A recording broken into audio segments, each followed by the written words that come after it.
Es la experiencia que ha tenido nuestro hermano Ramiro Ramírez y, y bueno, ha hecho bastante trabajo allá en el Istmo de Tehuantepec. Así es que él es quien nos va a predicar en esta ocasión, porque algunos hermanos dijeron, bueno, ¿y por qué no invita a sus ex compañeros allá de la escuela que nos prediquen? Aparte de los que estamos orando. Bueno, pues dije, vamos a empezar con el hermano Ramiro Ramírez, ¿verdad? Que es el más recordado.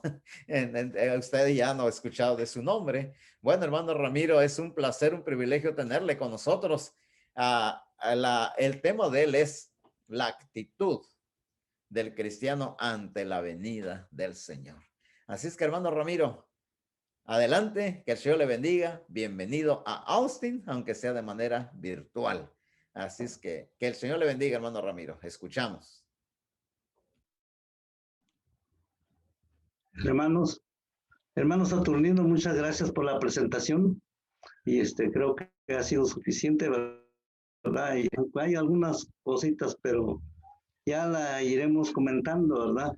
Como el caso de que el hermano que inició la iglesia aquí en Salina Cruz se llama Juan Manuel Moncada Loera y él, tengo entendido que está en Austin, no sé si en la misma congregación o en otra congregación de Austin.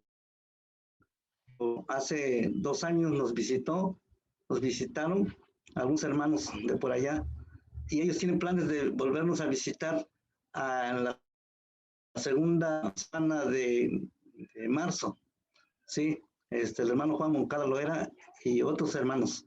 Así es que solamente quiero compartirles que ese hermano inició la iglesia en Salina Cruz allá por el año, bueno, yo me bauticé en esos primeros días que él predicó, que fue en el año 1973, ¿sí? Entonces, esa es la breve historia, ¿verdad? De el hermano Juan Moncada Loera, ¿verdad? Entonces yo agradezco, hermanos, la presentación. Y ahora voy a compartirles el mensaje que le puse por título La actitud o actitud ante la venida del Señor. Aunque, pues, voy a exponer actitudes, pero me refiero en términos singulares o singular, porque una es la correcta, ¿sí?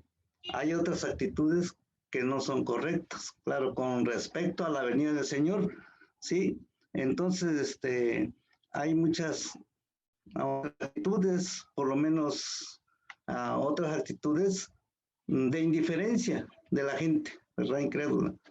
Otras, no solamente de indiferencia, de burlas.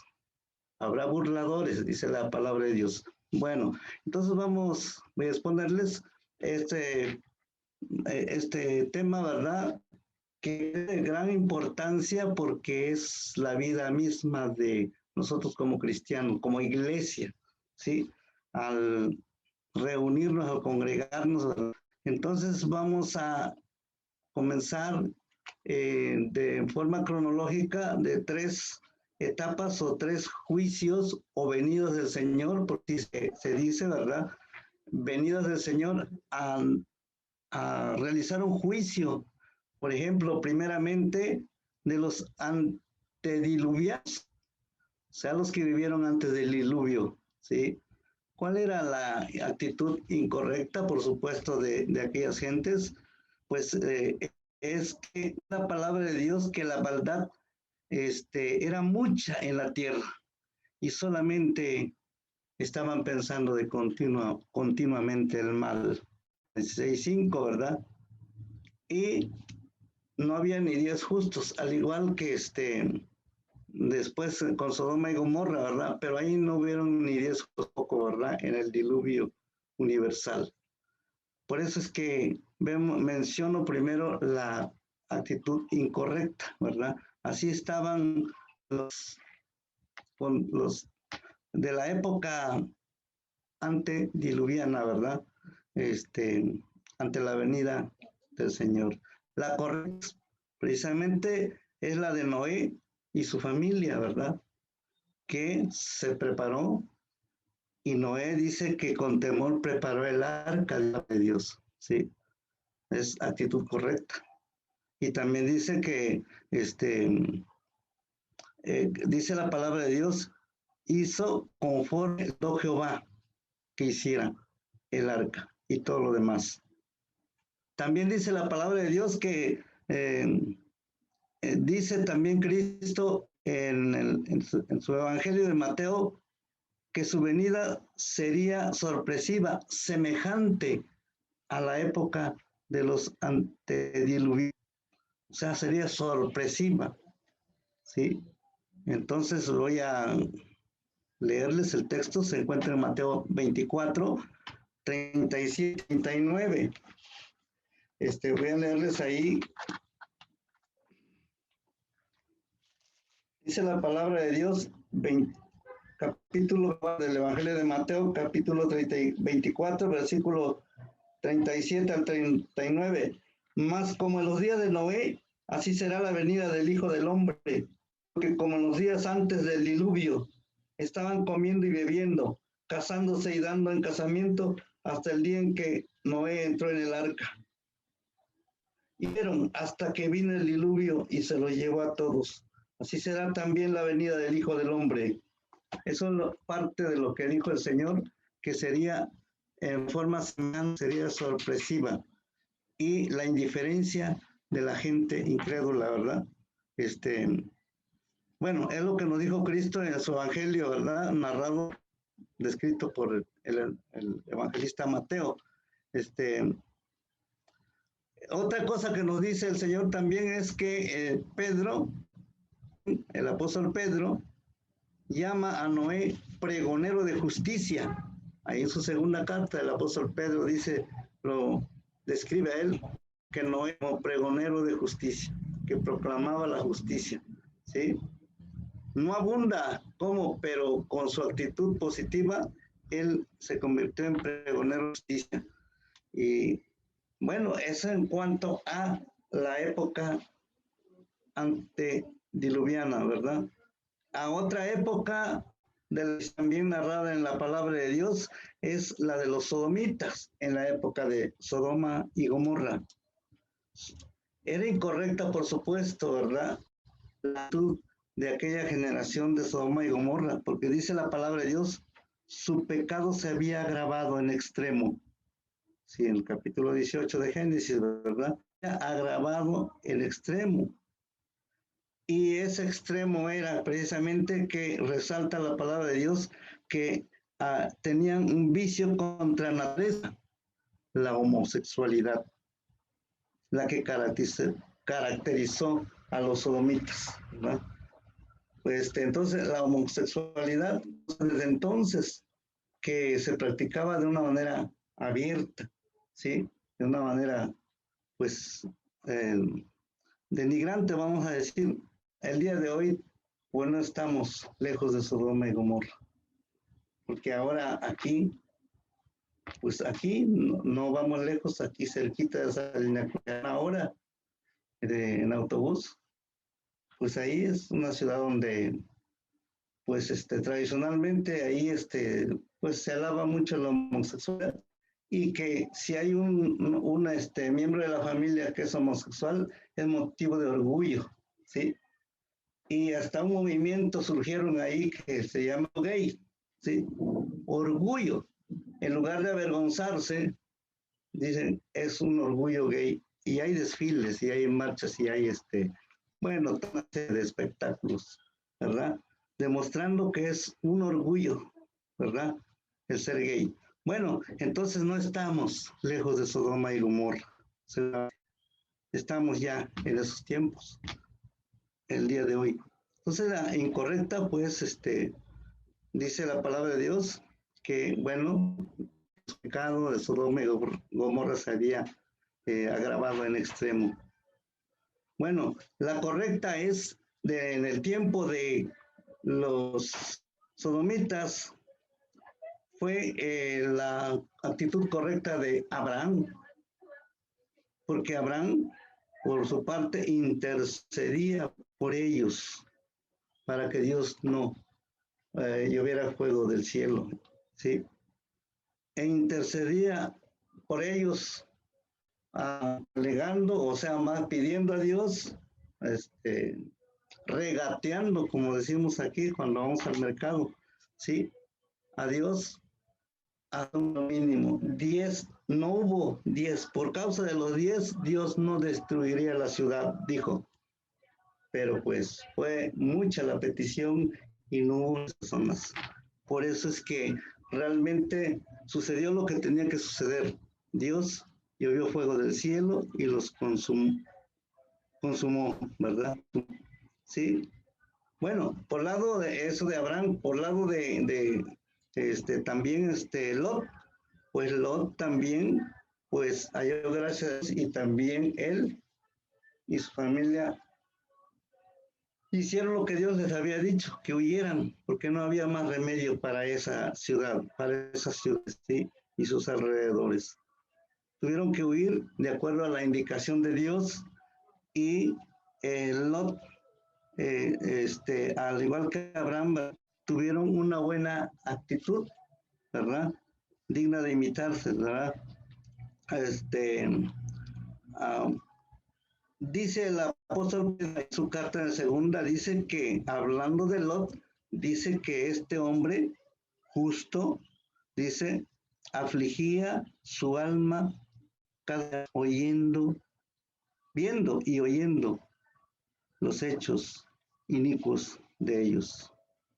Así lo describe el apóstol Pedro, ¿no? Lot, un hombre justo, ¿verdad? Una actitud digna de imitar, ¿sí? Bueno, eso es lo que sobre la época sodomita. De la era cristiana, que ahora estamos viviendo esa era, ¿verdad? La era cristiana. Y la Biblia de otras maneras también, los últimos tiempos, ¿verdad? En fin, ¿verdad? Estamos viviendo los últimos tiempos. En la era cristiana nos toca ahora, los que estamos actualmente y somos hijos de Dios, tener que tener también una buena actitud, porque también, como en todas las generaciones, hay mala actitud. La gente incrédula pues tiene una mala actitud, una actitud de indiferencia total, si no le importa nada. Que otra, como dice también el apóstol Pedro, también más adelante, o el Judas, dice que una actitud burlesca, burladores, dice, en cuanto a la venida del Señor, ¿verdad? Bueno, que hay ahorita en nuestra época, ¿verdad? Y también en la iglesia de Tesalónica leemos que Pablo estaba corrigiendo errores en esa iglesia porque algunos estaban enseñando que la venida del Señor es ya en esos días, ya iba a suceder en esos días. Y eso cambiaba la actitud de los unos se afligían muchos y otros tal vez se despreocupaban por lo que dice ahí, que algunos no querían trabajar, sino comer de los demás, ¿sí? No trabajando en hablo, sino atendiéndose a los demás, ¿sí? Entonces, ¿por qué? Por esa razón, ¿sí? Recuerdo que por los años 1973, 74, cuando terminaba la secundaria, un amigo nos decía que, pues, ¿para qué ya no iba a estudiar? Porque ya este sistema de cosas, el que viene se va a acabar, ya, ¿para qué estudiar? Porque ya ves, cuando terminamos la secundaria siempre se comenta tú que vas a estudiar, etcétera. Pero ese compañero me dijo, yo nada, ya para qué estudio, ¿sí? Bueno, ¿por qué? Porque se le había hecho creer de que el año 1975 a cambiar este sistema de cosas actual, del mundo actual de entonces. No pasó nada, ¿sí?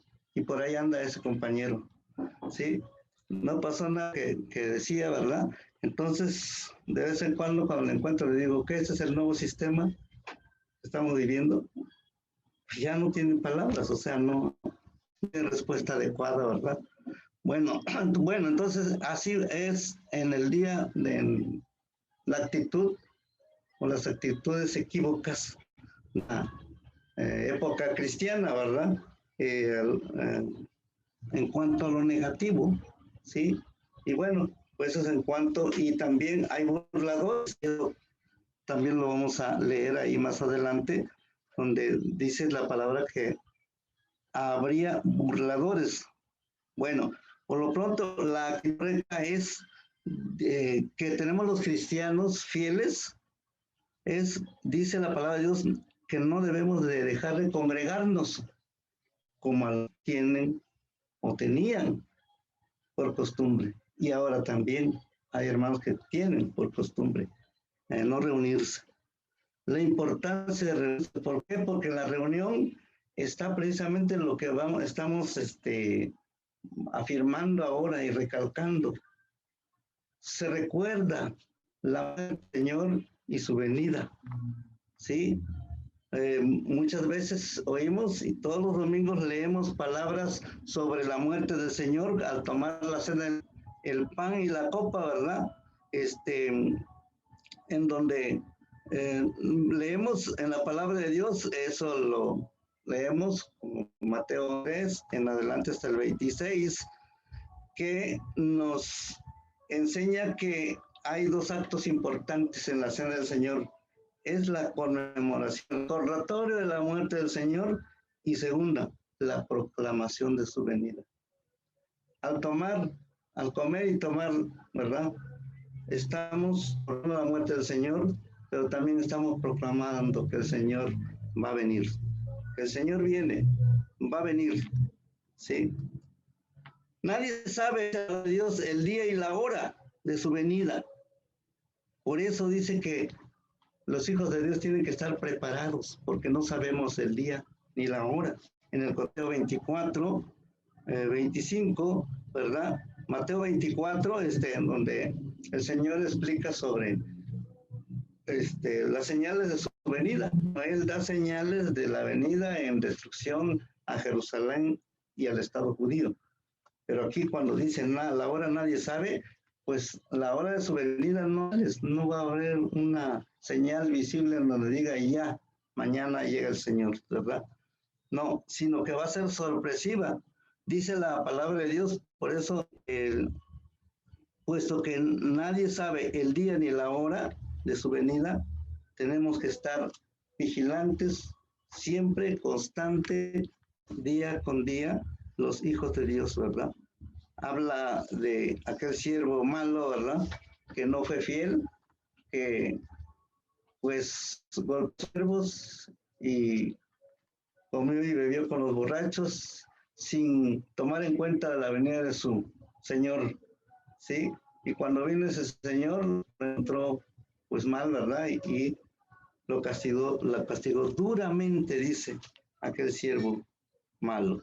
Bueno, entonces, por eso es que a que nosotros nos dejamos de reunirnos, porque hay una evidencia ahí en la cena del Señor,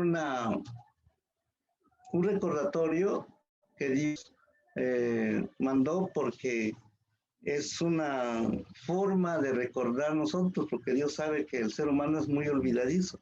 Si no hubiera estado eso, quizás muchos ya hubiesen olvidado la muerte del Señor, si hubiésemos olvidado que el Señor murió y que el Señor va a venir. Pero por eso Dios hizo que la iglesia participara cada domingo de la cena del Señor, ¿sí? Para recordar que el Señor va a venir, que el Señor murió y que va a venir, ¿sí? Bueno, entonces, ¿qué más podemos decir sobre esto? Es que decíamos que la iglesia de Tesalónica tenía errores por sus enseñanzas y por lo consiguiente actitudes también en su conducta como cristianos, como iglesia. Pero Pablo corrige esa actitud diciéndole que pues la venida del Señor no es como ellos pensaban, tan pronto como ellos pensaban, sino primero se tendría que haber llevado la gran apostasía, dice, antes que venga el Señor. Mismo les dice, lo correcto de ustedes tienen que, dice Pablo, pues trabajar sosegadamente, dice, ocupar negocios de manera sosegada, quiere decir tranquila, sin sobresaltos. Trabajar sí, pero sin angustia, sin desesperación, ¿verdad? Es lo que les aconseja Pablo. Y también en sus cartas les dice aquí que pues no se pongan tristes como los otros que no tienen esperanza. Porque si creemos que Jesús murió y resucitó, bueno, quiero leerles ese pasaje, porque está muy hermoso y también lo hemos leído seguramente en Primera de Tesalonicenses, capítulo, se encuentra ese pasaje que quiero leerles, Primera de Tesalonicenses, capítulo 4, versículo 13, adelante, dice así: tampoco queremos, hermanos, que ignoréis acerca de los que duermen, para que no os entristezcáis como los otros que no tienen esperanza. Porque si creemos que Jesús murió y resucitó, así también traerá Dios con Jesús a los que durmieron en él. Por lo cual os decimos esto en palabra del Señor, que nosotros que vivimos, que habremos quedado hasta la venida del Señor, no precederemos a los que durmieron, porque el Señor mismo con voz de mando, con voz de arcángel y con trompetas, descenderá del cielo y los muertos en Cristo resucitarán primero.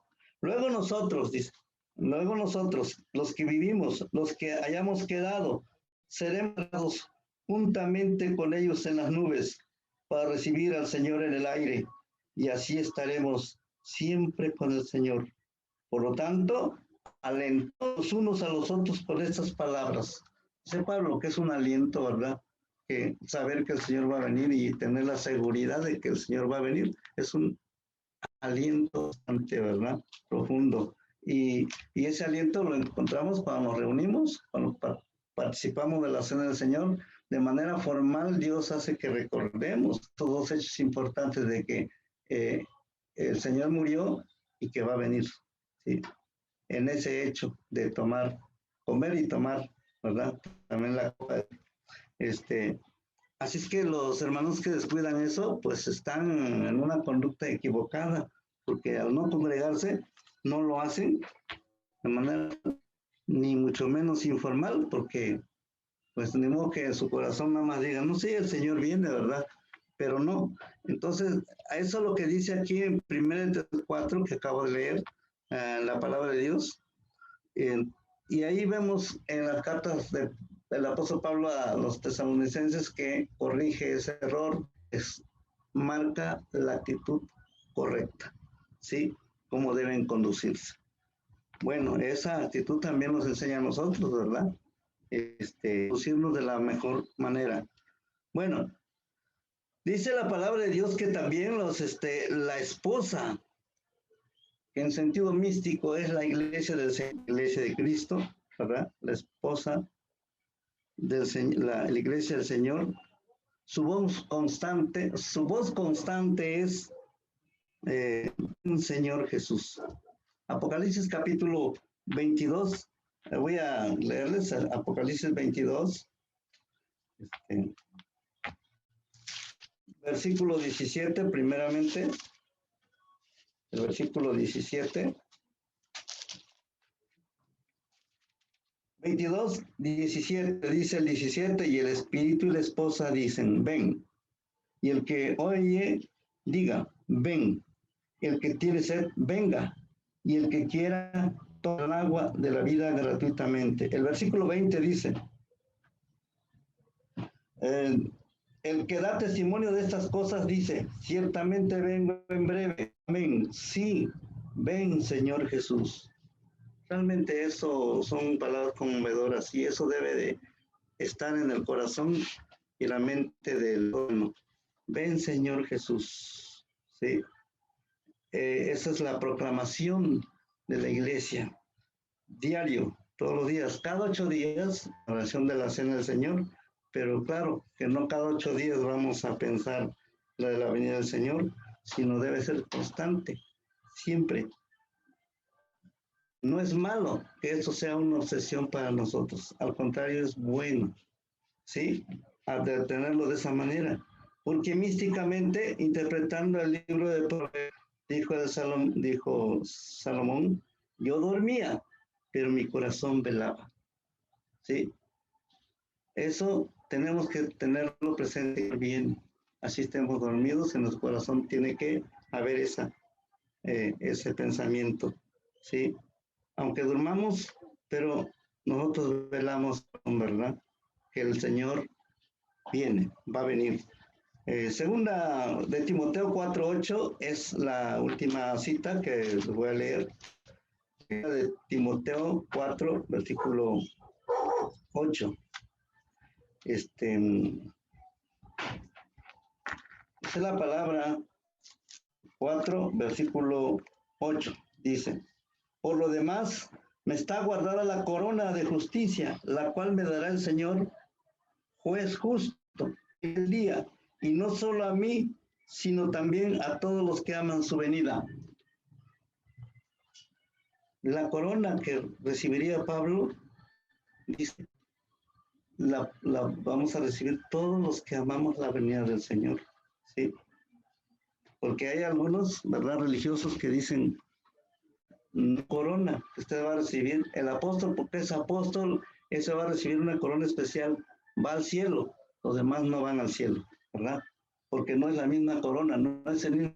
Pero Pablo está diciendo que todos los que amamos la venida del Señor recibiremos la corona como él estaba a punto de recibir, porque iba a partir, ¿verdad? Eso es lo que nos da la confianza, ¿verdad? Y tenemos la plena esperanza de que así será.